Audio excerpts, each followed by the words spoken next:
movement in the UK. Please welcome to the stage Amrit Wilson.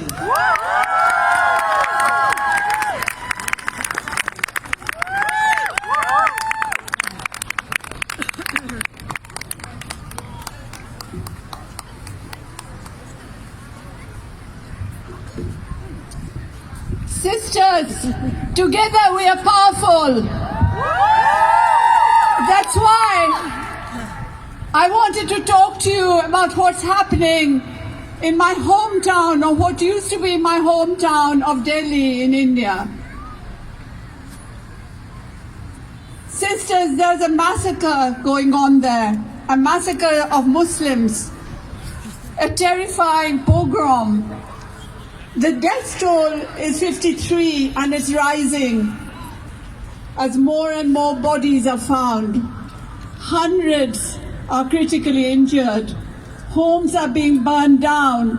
Thousands have been displaced. Women have lost their children, their loved ones. They have been killed. They have been brutally beaten and sexually abused. They have seen their mosques desecrated and destroyed. All this happened last week, at the end of February.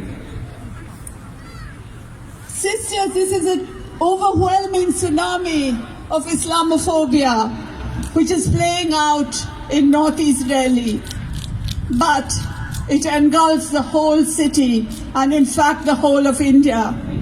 Let's make no mistake, this is a global agenda linking India's Prime Minister Narendra Modi with the people who have already been mentioned, Trump and Boris Johnson, and let's not forget Netanyahu. And Shah. And it links the suffering of Kashmir, Myanmar, Palestine and India to the US and UK. In India, this fascism takes the form of upper caste Hindu supremacy. The Indian government is demanding that people prove their citizenship with documents going back generations. Sisters, as you know, in our countries of origin, poor people often don't have documents. All this is more the case with women. And if you're a Muslim and have no papers of this sort, you'll be locked up in a detention center, even if your family has always lived in that country. Massive detention centers have already been set up, and many who have been detained there have died. Of course, we don't hear about all this in this country. The new citizenship laws make religion central for the first time. Sisters, we know of the horrific injustice of Windrush. We know about Yalswood and the women there. These are symptoms of fascism. In India, we can see the next horrifying stage. Like Hitler's Germany, denial of citizenship to millions of people is likely to be followed by a genocide. But in these dark days, the wonderful, inspiring flowers of resistance have bloomed. Muslim women, those who have been stereotyped by the racists as passive, as unresisting, have come out in their thousands.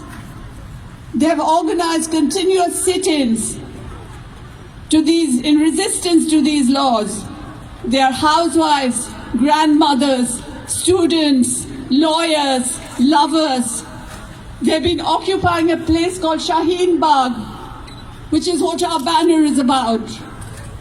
And in the last few weeks, many other Shaheen Baghs have sprung up in towns and villages all over India.